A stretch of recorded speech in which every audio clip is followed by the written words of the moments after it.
Brasil, 84% dos habitantes vivem nas cidades.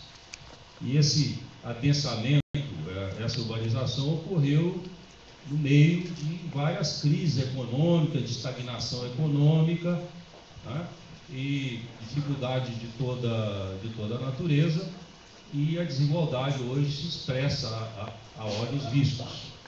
E o que acontece hoje? Não adianta nem a pessoa ter um automóvel de luxo. O cara que tem um automóvel de luxo está sonhando em comprar helicóptero, porque ele não consegue se mexer. A verdade é essa, seja morador de onde for da região metropolitana, né? É o que se vê em São Paulo hoje, a quantidade de helicópteros sobrevoando a cidade. Então, a nossa tarefa hoje de cidadãos, de gestores públicos, é discutir a desigualdade, discutir a injustiça e tentar, dentro dos parâmetros da legalidade, da democracia, do voto, né, e da administração moderna, transparente, honesta, ética, etc., e participativa e compartilhada, discutir, né, a velocidade e a intensidade dessas mudanças dentro dos parâmetros que nós temos, legais, financeiros, etc. Então, quando a gente faz um conselho como esse, e se nós fôssemos mandar um projeto desse para a Câmara, a discussão ia levar um tempo enorme, né? Nós procuramos, não temos condições de torná-lo deliberativo, porque uma coisa é você ter um conselho deliberativo na política urbana, mas onde, inclusive, o poder público tem maioria junto com os empresários. Nós não nos preocupamos aqui com estratégia de votação, nada disso. Nós procuramos criar uma lista de atribuições que seja mais ampla possível, mas deixando a responsabilidade da decisão final, naturalmente, dentro de um processo de diálogo, de busca de consenso, ao poder público. Mas se vocês lerem novamente as atribuições, e nós queremos que elas aconteçam, né, o que vocês podem pedir em grupo ou coletivamente, dentro de uma discussão de pauta, que aí nós vamos apresentar na próxima reunião, vamos marcar logo para o início de fevereiro, além de falar de auditoria, é discutir uma pauta do ano inteiro. E aí nós podemos criar comitês para determinados assuntos.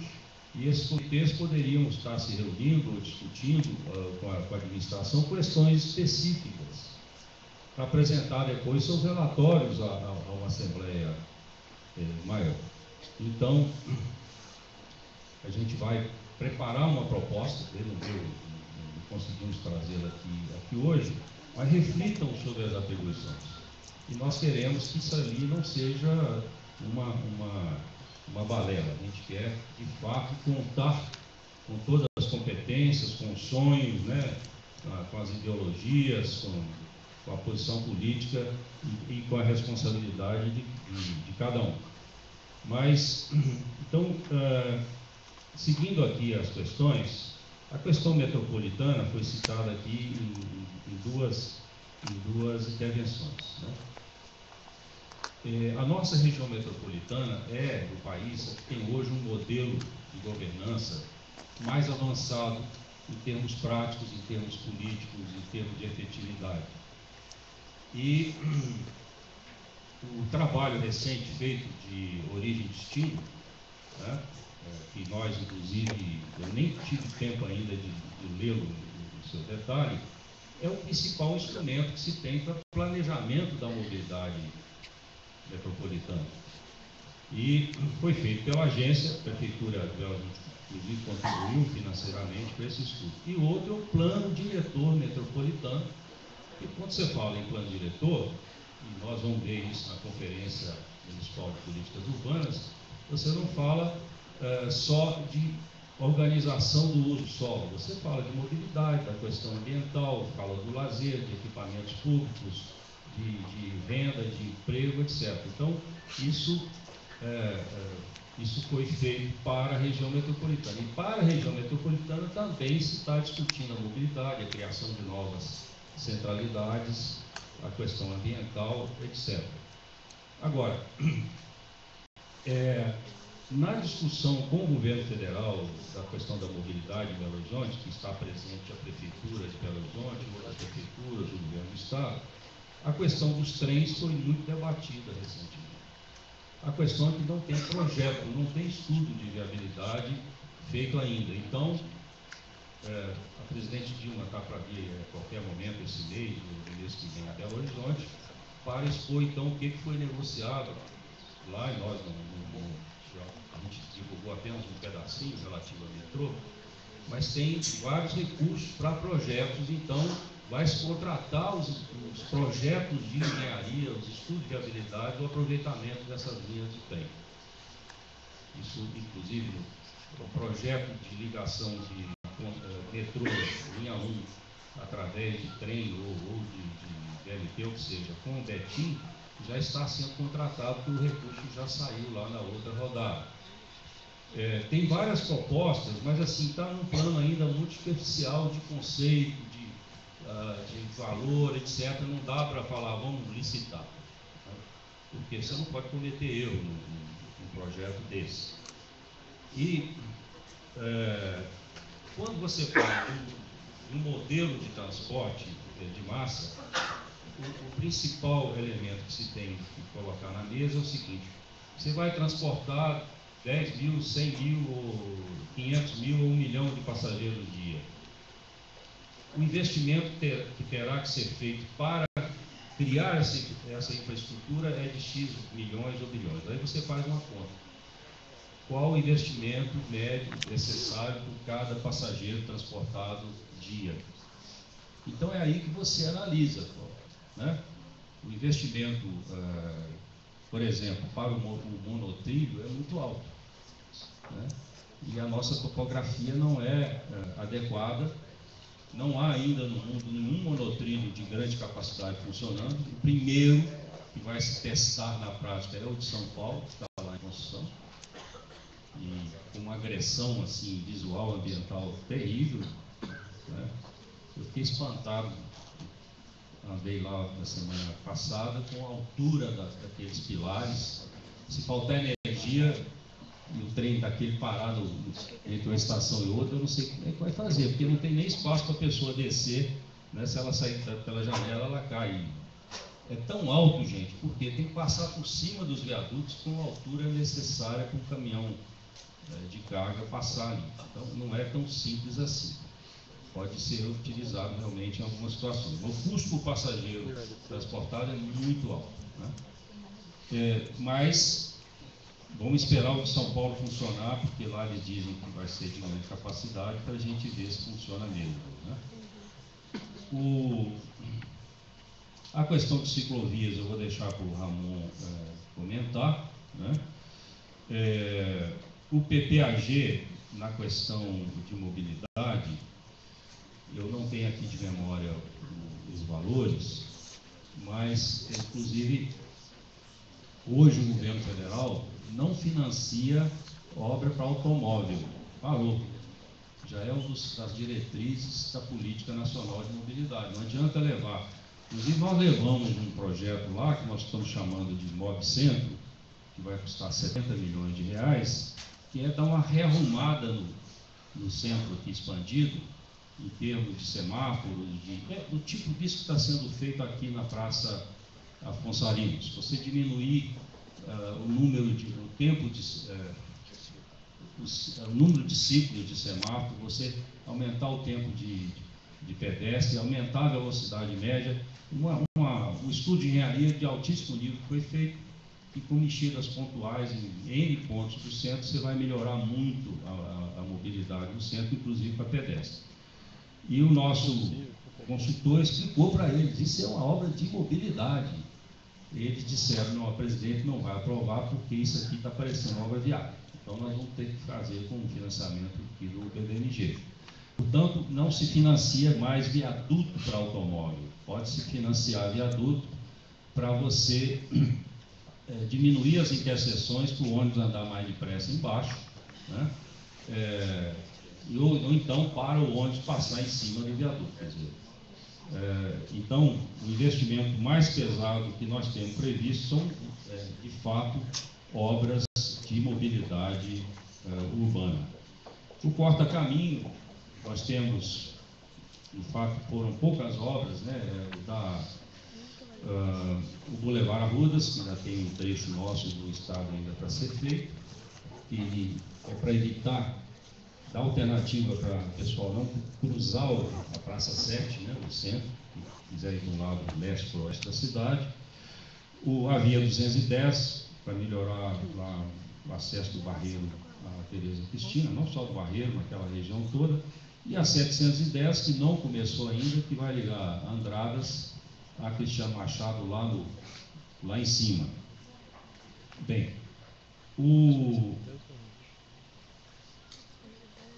nós temos hoje um trabalho chamado Cidadão Auditor, que fiscaliza a limpeza urbana.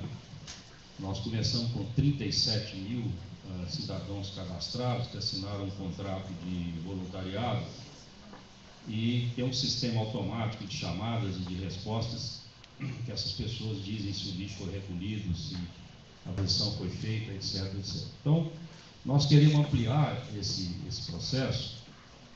Vai ser implantado agora em 2014 um programa chamado Fiscal da Cidade, né? Usando tecnologia para as pessoas informarem para a prefeitura quais coisas que estão acontecendo, que podem ser situação imediata para resolver. E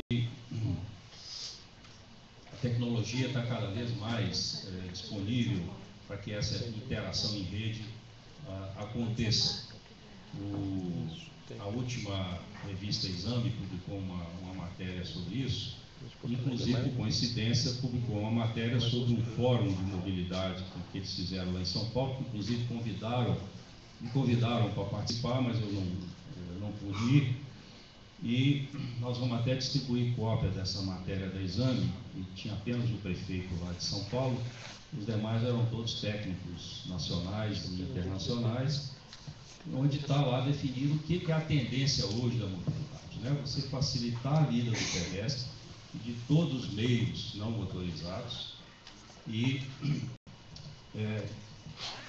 diminuir o espaço do automóvel desde que isso corresponda a mais oferta do transporte público.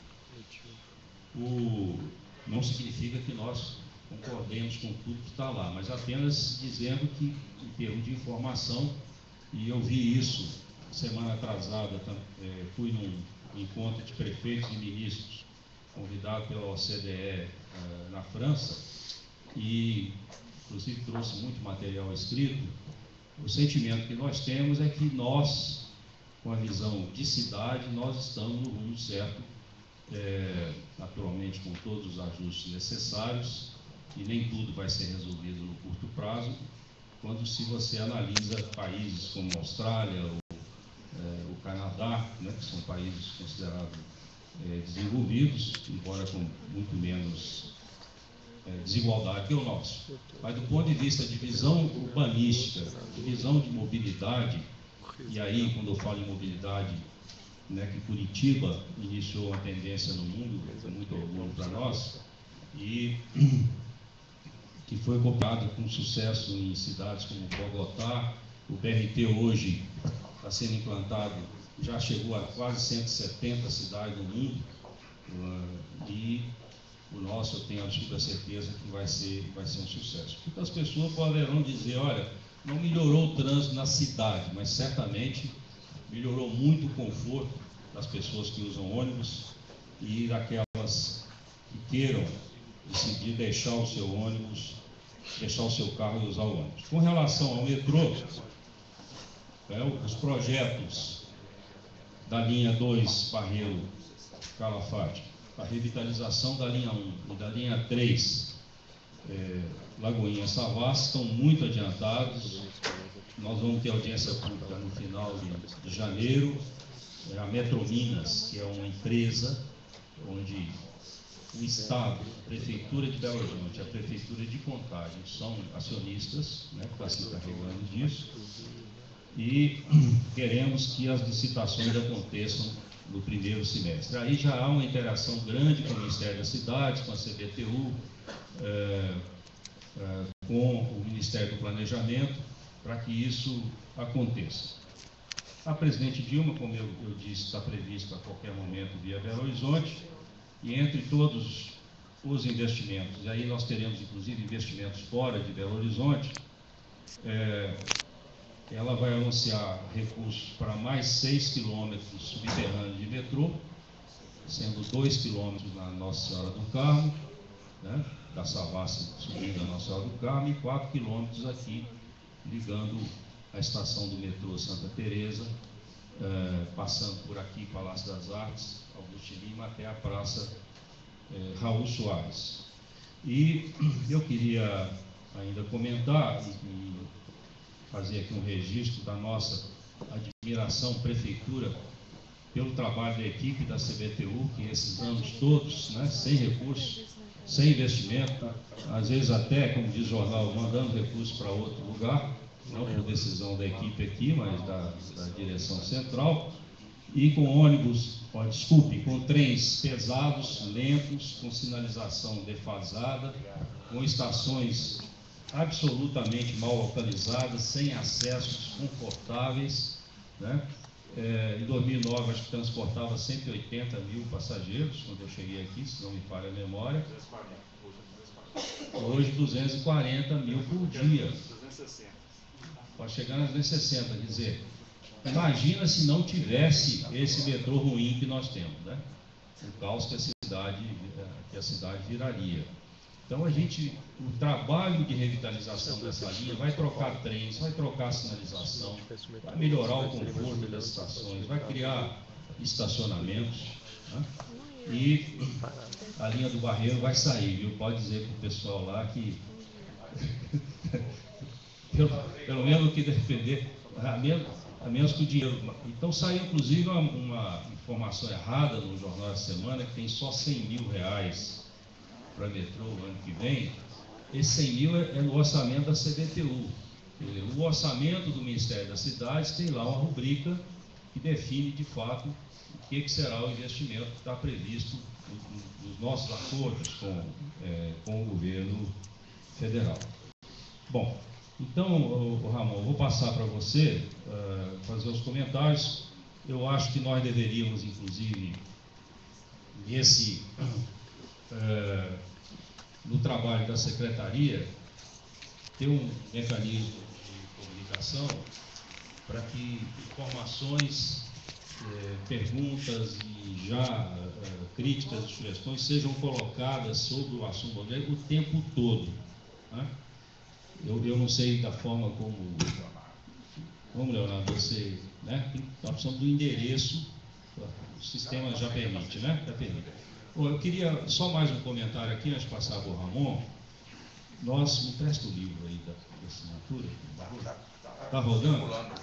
Porque, só para não citar de memória, mas a gente colocou lá no decreto o prefeito podendo convidar 8 pessoas, né, especialistas no assunto mobilidade e questões correlatas. Que os nomes foram lidos aqui, mas eu queria fazer um esclarecimento. Nós entendemos que, além da questão técnica propriamente dita de mobilidade, e para isso nós convidamos o Osias Batista. Cadê o Osias? Está aí ainda?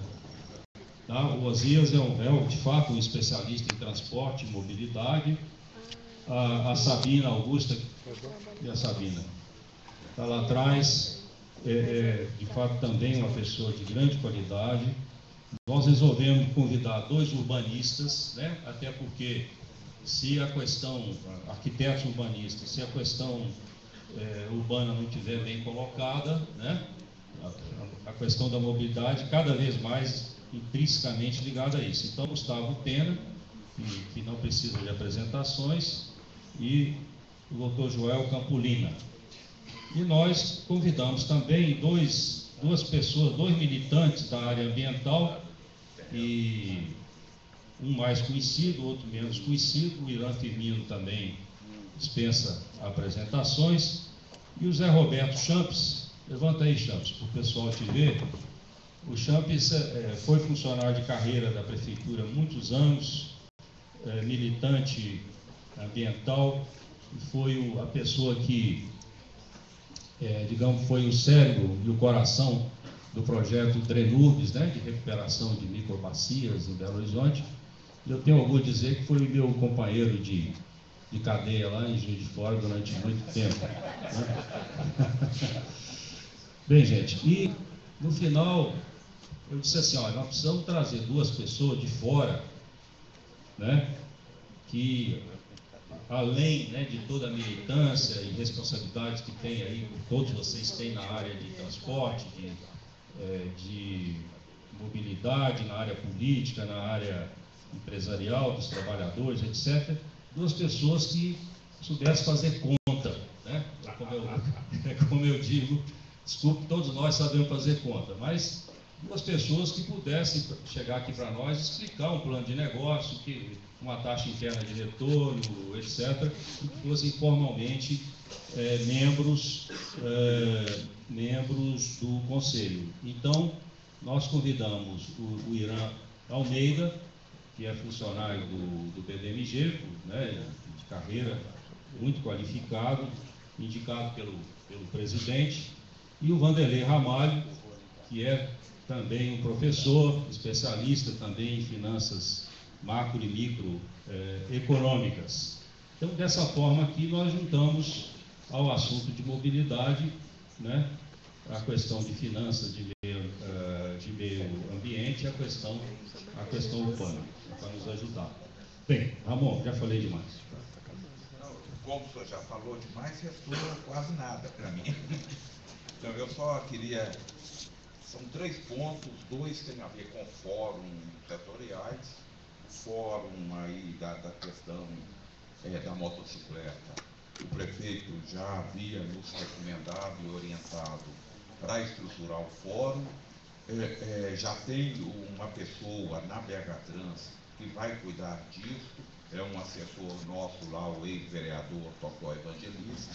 Ele já está cuidando do fórum dos taxistas e recebeu esse encargo de cuidar, de estruturar com vocês o fórum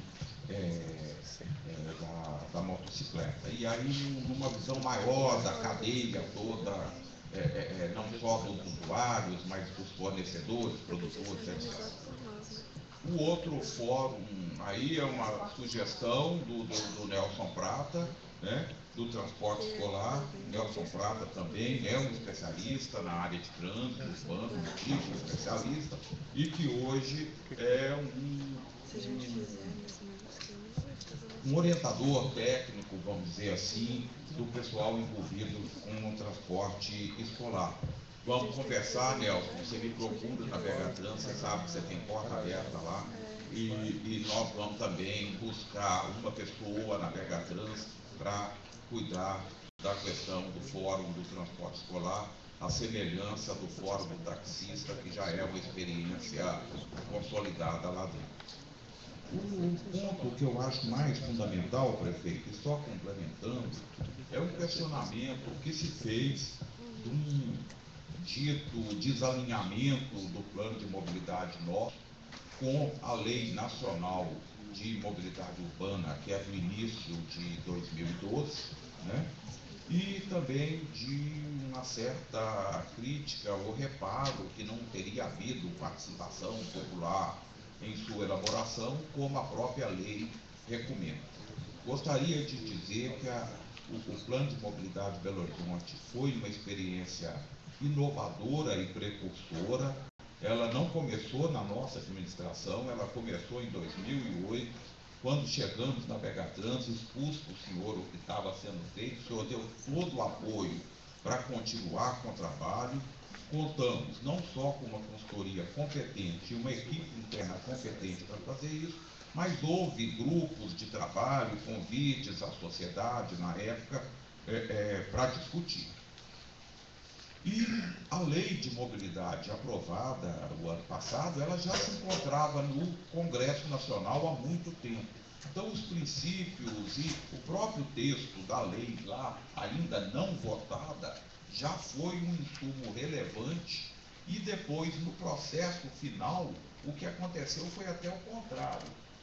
O que tínhamos desenvolvido aqui terminou contribuindo para a finalização da aprovação da lei do Congresso Nacional. Decatrans tem sido chamada, inclusive, pelo Ministério das Cidades para fazer exposições em outras cidades sobre a experiência de desenvolver um plano diretor de mobilidade. Então, eu acho que nós temos essa legitimidade. Mas, mais ainda,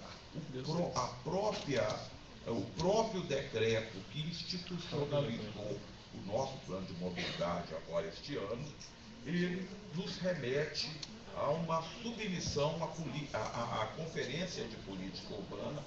O texto do plano diretor de mobilidade vai ser um documento de discussão na próxima Conferência de Política Urbana, e aí nós vamos ter um processo de realimentação, né?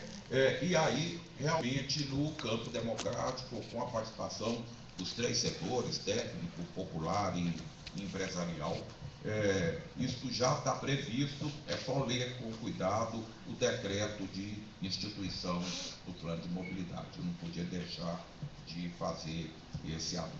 Muito obrigado a todos. Bem, eu recebi aqui uma comunicação escrita do vereador Adriano Ventura, que é o titular, representando a Câmara de Vereadores nesse conselho, e de que ele teria dificuldade em vista de compromisso e estaria representado pelo economista Antônio Pablo Calvo, que é assessor. Está aí o Antônio Pablo. Porra, está bem representado, seja bem-vindo. E o seu suplente é o vereador Irã Barbosa, né? Sobrenome? Que está na reunião do Compur. Eu imagino que ele é titular lá nessa reunião. Bem, o meu e-mail, gente, é prefeito@pbh.gov.br.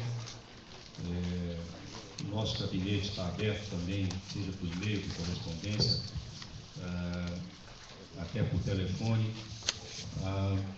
Qualquer membro de qualquer conselho, a qualquer momento, para entrar em contato o que for necessário. Sobre o conselho, de maneira geral, eu queria complementar. Quando nós chegamos aqui, e eu vinha de uma experiência em Brasília, no Ministério da Integração, onde eu vi que o Ministério tinha participação e controle de centenas de colegiados. E não tinha nenhuma informação centralizada disponível sobre isso. Não vou falar da minha experiência lá. Mas quando cheguei aqui, eu vi a mesma coisa.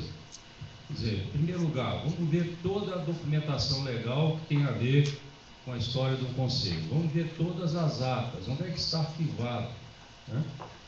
Quando é que foi a última eleição? Aí a gente foi ver que tinha gente que ia se reelegendo eternamente contra, né, a própria base legal de cada conselho.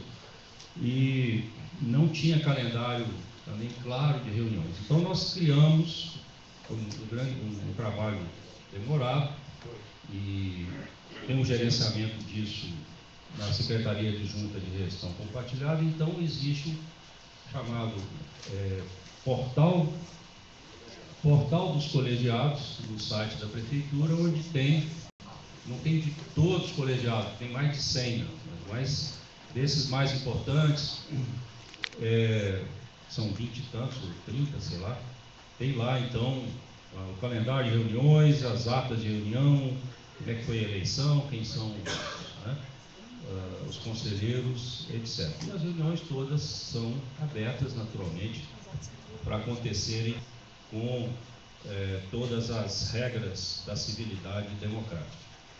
Bom, isso nós vamos fazer também com esse conselho, tornar Inclusive a reunião está sendo toda aqui filmada, gravada, para que a gente tenha o registro adequado. Bem, então isso aqui de fato foi muito mais uma reunião de posse, né? De nós nos conhecermos, nos apresentarmos. Não foi exatamente para a gente fazer debate de nenhum ponto. Eu acho que nós precisaremos ter até reunião de dia inteiro, se for necessário, ou pegar uma sexta, uma manhã de sábado, quando precisar de um aprofundamento. E definitivamente não teremos, e temos absoluta certeza que a totalidade dos senhores não concordariam com isso, ter aqui uma reunião, reuniões homologatórias e apresentações de providências feitas pelo poder público. Até porque seria um desrespeito muito grande e nenhum de nós aqui se prestaria a isso. Portanto, agradeço a todos e a todas e tenho absoluta certeza que os trabalhos desse Conselho serão muito úteis para a nossa cidade de Belo Horizonte. Um bom Natal, um feliz Ano Novo para todos.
Tá bom, senhor?